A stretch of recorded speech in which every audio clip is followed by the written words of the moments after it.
Yo, what's up guys? Kikosaurus here. Welcome back to a brand new video, and what a way to start the season. Real Madrid 2, Frankfurt 0. First cup, first trophy of the season. Let's talk about it. 6 things we learned. Of course, let me just get it out of the way. This is originally George Benson. He's a Chelsea fan series. He does it after every Chelsea game, and I love that ever since the beginning of it, ever since he created it. And I did my own spin with the Real Madrid. So if you wanna, I wanna give him credit, and also if you wanna go see his channel with link down below. I always wanna do this at the beginning of the season because I did not create the series. He created it, and I always pay my respect for it. Also, make sure to download FootMop, the official sponsor of the channel, the link down below. That's the app that I use for all my football news, transfers, results, and lineups, everything that I use. Also, follow me on Instagram, TikTok, Twitter. If you're from TikTok, let me know in the comments because you guys are going crazy. You're my main platform at the moment. But yeah, besides that, let's jump into the video. All right, first thing that we learn of the game is going to be the team is ready for big games.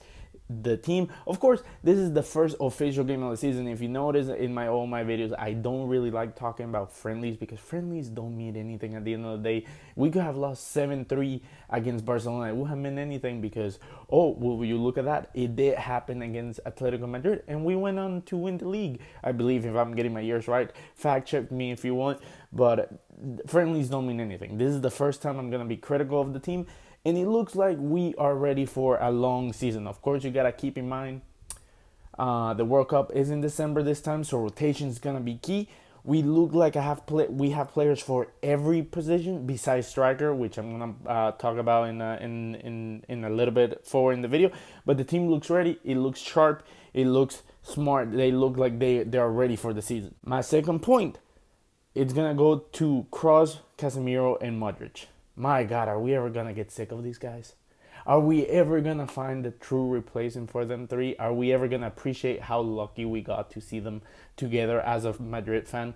Because, my God, the Holy Trinity, every season, every other season, it just seems like, oh, it's finally time. It's finally getting older. We have Camavinga, Valverde, and Tchouaméni coming in. Bro, the freaking three, they just don't go away. They just don't go away. Freaking Casemiro dropping a man of the match performance. Of course, a lot of people are saying that Militao, Courtois, or even Valverde or Kroos deserve it over him. The fact that he got an assist, clean sheet, he played a prime Casemiro game. He was bound to get the man of the match, even though Militao and Kroos did have a fantastic game.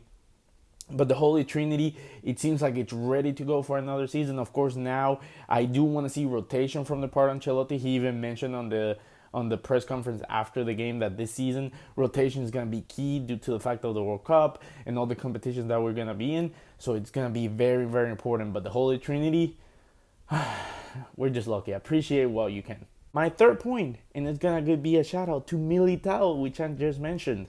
Militao, my God, dude. What's up with him being Maldini one game and Maguire on the next? Like, really, Militao, his only problem is consistency.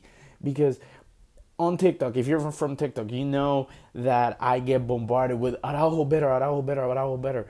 Araujo it's a very good player, but consistently performs. Militao has a way higher ceiling than Araujo, but guess what? There's games that he reaches that ceiling, and there's games that you think, like, where did this guy even come from? Today was one of those games that I'm just like, okay, I'll need to see this Militao 9 out of 10 games, and I'll be happy. But today, I'm feeling like consistency-wise, he heard the shouts, he heard the trumble in the back, and today he performed the way that he has to, the way that we know that he can perform.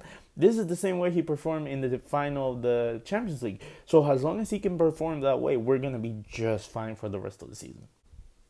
I think a fourth point at this point, I didn't do my bullet points this time. That's why I'm kind of like just going off it for what I remember watching the game and everything.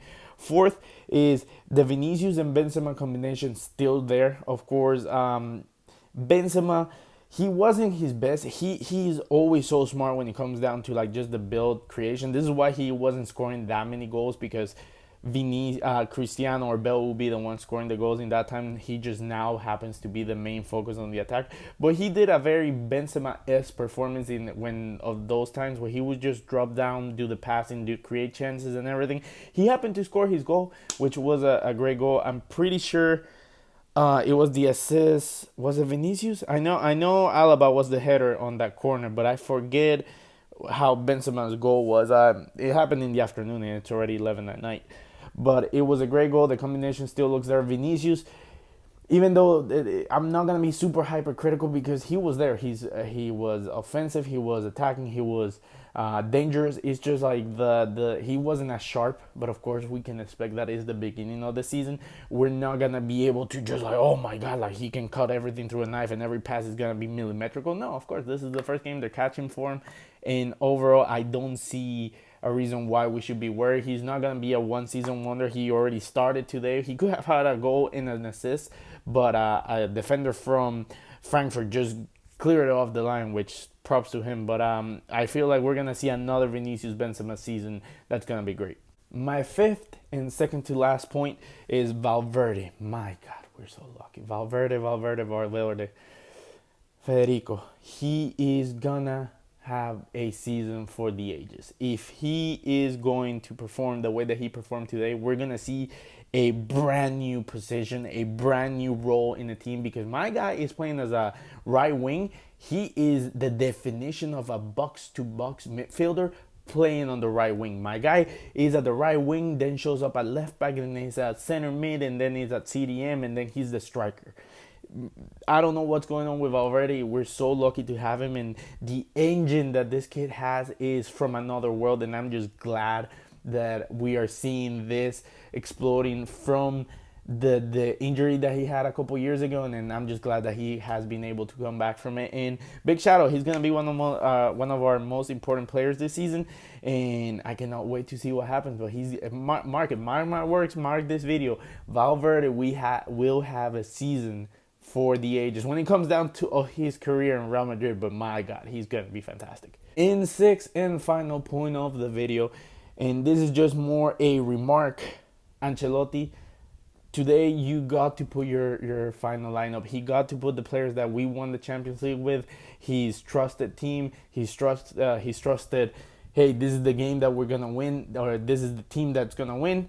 And it just showed. Frankfurt was the most dangerous team for like 30 minutes. Guess what? Madrid you could see in the faces, they could care less. What's his name? I'm looking at it. Kamada had an open shot against Courtois. Courtois saved it. I'm telling you, that goal could have gone in. All the players would have been like, okay, whatever.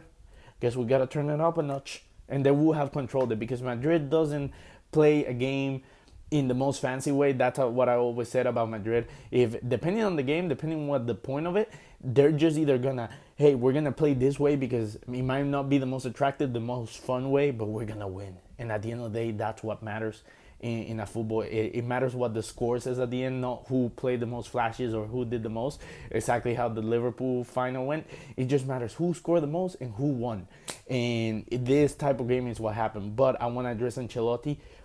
Yes, these are your boys. This is the team that will win, but you have to rotate. This season, I'm saying it from now, if we don't rotate, if we don't get a backup striker for Benzema, we're only a couple injuries away to just collapse. This team is capable of winning everything. And I mean it. This team is able to win every competition if they really do so. But if you don't rotate, if you explode the players, if you don't really manage their time, we will pay the consequences. So that is just a warning for Ancelotti. He's probably not watching this. Probably no person from Madrid knows that I exist. But if for some reason there is, and this message gets there, please make sure that rotation is a key factor this season. There's a World Cup in December. We need to worry about that. But yeah, those were 6 teams we learned. Real Madrid, Super Cup winners. That is our 4th championship this season. Camavinga becomes the youngest player in Real Madrid history to win 4 trophies in their first season. It's insane. But let me know what you guys think in the comments down below. Again, if you're from TikTok, let me know. If you're from any of my other social medias, let me know. But yeah, subscribe if you're new here, and I'll see you next time. Peace.